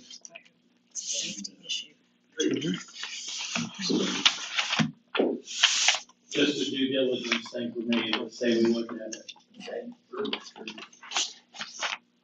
So can I ask, is it appropriate at this time in the stage to require stop signs or speed bumps? I see it as very much a safety issue.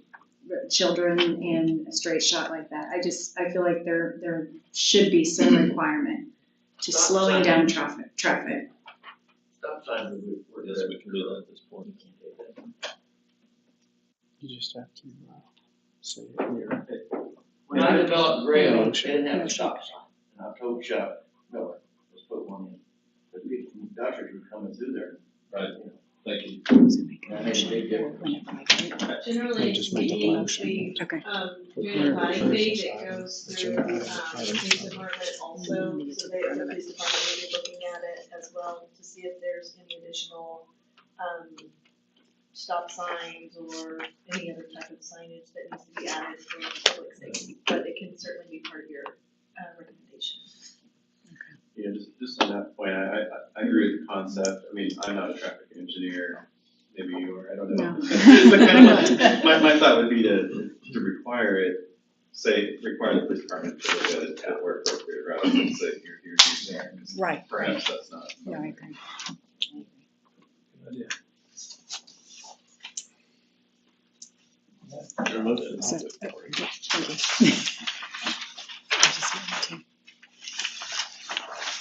I'd like to make a motion to approve JZ 22 PUD 136 with the recommendations that they do require stop signs. Second. So please. Craig Bowman, Yes. David Randolph, Yes. Jeffrey Bonner, Yes. John Brown, Yes. Lynn Davis, Yes. Amy Gores, Yes. Scott West. Yes. Other business, money update? Yes, we have had the city council hearing for the award of the RFP, which is the library lot.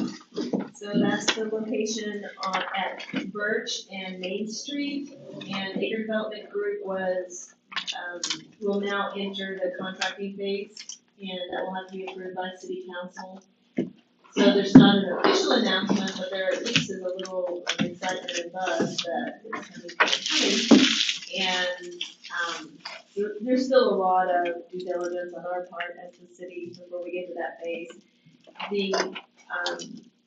Still looking at, what elements we might want to see in a downtown master plan and riverfront master plan, just really kind of talking through that. If I get any direction, I'll probably be bringing you all some information and ask you to take a look at it. Or if you happen to be in your free time doing your favorite planning stuff and see a great downtown master plan, you want to share it with me, let me know. Other than that, that's about it. It's been very Can I good. ask you briefly about the RFP process, because I maybe incorrectly thought that might come through the planning commission at some point. I know that meeting it seemed testy to me.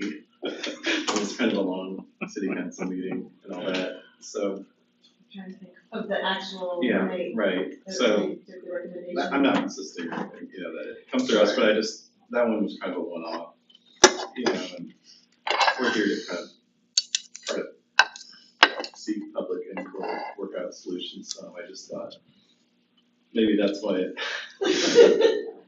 No, I think, we've never done one before, and there was a lot of debate internally, I would say, within staff of what that process would look like. So we talked to neighboring cities, looked at their processes, we downloaded, everybody had about 4 or 5 different RFPs, all from Oklahoma cities. Maybe one from Arkansas, maybe the Fayetteville area, I can't remember, but we would kind of use best practices, so this is what other communities have done.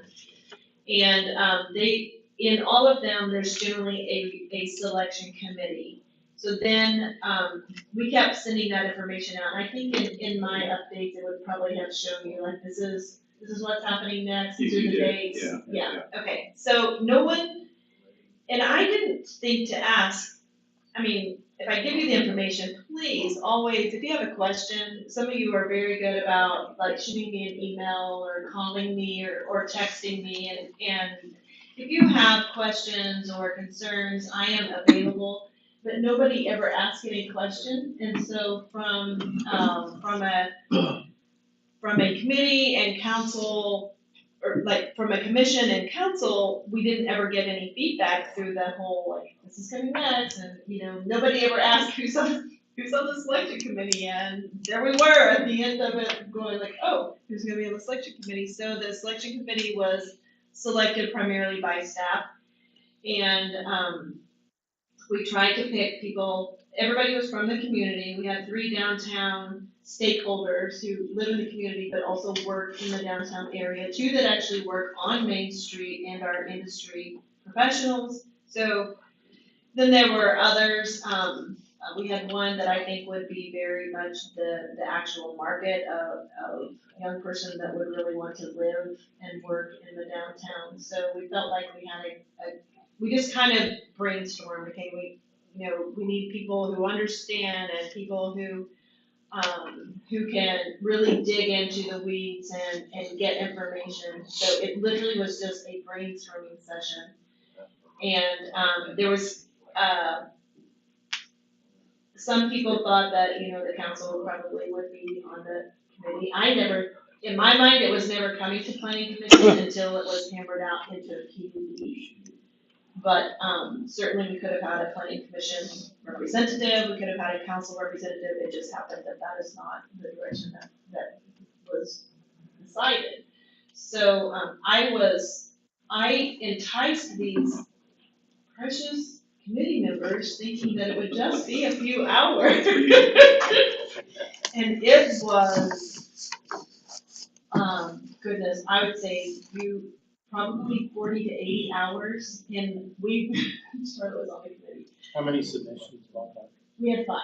Just 5 outstanding. I repeated it from day one. I was absolutely blown away with the quality of submittals. They were incredibly, there was probably 2 to 3 that were kind of similar, and then 2 that were they were just like, we're gonna go all out and do it brave and great and different. And they did, and it was amazing. It wasn't necessarily what was selected, but it was still incredibly innovative, loved it. It was very hard. We spent hours and hours and hours and hours and hours, and I felt very bad. I felt like maybe I deceived them with the amount of time that it took. I thought even like when we would meet, that maybe we'd meet once or twice for about an hour. Nope, it was hours and hours. So, the accepted proposals, do we have access to those now? Or the? Yes, Okay. yeah. If you want, Is on the city web? no, they're not. I have them. And if you want them, please. Just the approved, the one that was accepted. Yes, that one is available. That was in the packet, for city council. Okay. I can look at that. Yeah. So, always, if you have an idea of how to do something, I can always present it to, Mr. Shrout. And if you see early on that maybe there would be value in going a certain direction, you all have served in this capacity for years and you have a lot of insight. And we were, just flying by the seat of our pants. This was something new and exciting, and we didn't necessarily know how it was going to happen. We just knew this was the direction that we wanted to go, and we had direction from council to go that way, but hammering out those details were kind of incremental. So it was, you're right, perhaps a little overwhelming. Well, no, I think you did a great job going through it. I mean, I'm sort of half monitoring it, and everyone else on the committee, thank you. But so I don't mean this negatively at all. It wasn't. Yeah. Anyway, thanks for answering. Yeah, absolutely. And you will see it because it will have to come through as a PUD. So if you look at it now, I can actually I'll send it my next update to make sure everybody has it. But if you look at it now, then you can start thinking about, if there's anything. I will say I do not expect the overall design to change, personally. This particular team probably went more into the weeds than the others, and when they submitted, they anticipated that they would build what they submitted. Whereas the others kind of threw out some concepts and were more flexible in what they could or would do, but this team was like, this is it. You could tell they spent more time in their pre-work than other teams. It didn't make it Is less. this a new developer or somebody who we worked with before? He is actually doing, it's the the Acre Group, and he's actually doing Jenks Landing right now. He is from Jenks, he played high school here, he played football here. He has family that still Went to lives. school as well. He went to,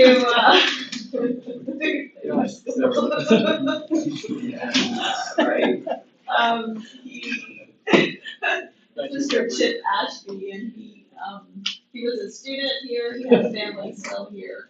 And he says he would love to move back, but his family is very deeply involved in the community in Texas that they live in.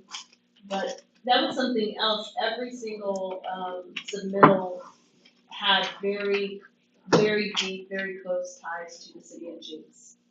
Like, it was absolutely one of the hardest decisions I can't imagine. At first, I just assumed I would be on the committee, and then later I wasn't, and I was like, whew, I'm so glad I was not on that committee. That was a lot of work. It was really hard. I was there for everything, but I didn't make I wasn't part of the decision making. But I did help, like, staff was always present to answer questions if the committee had. So we had always, the finance and legal and planning, that was there. Will Charlotte be required to present? Next month, she will have a presentation for you all. Can we subpoena her? I sent Brandon everything. It was I have much respect and gratitude for the work that Charlotte did on the process, because she was really the one. And I knew and appreciated in advance the work that she would do, because she reads your packets probably as much as y'all do.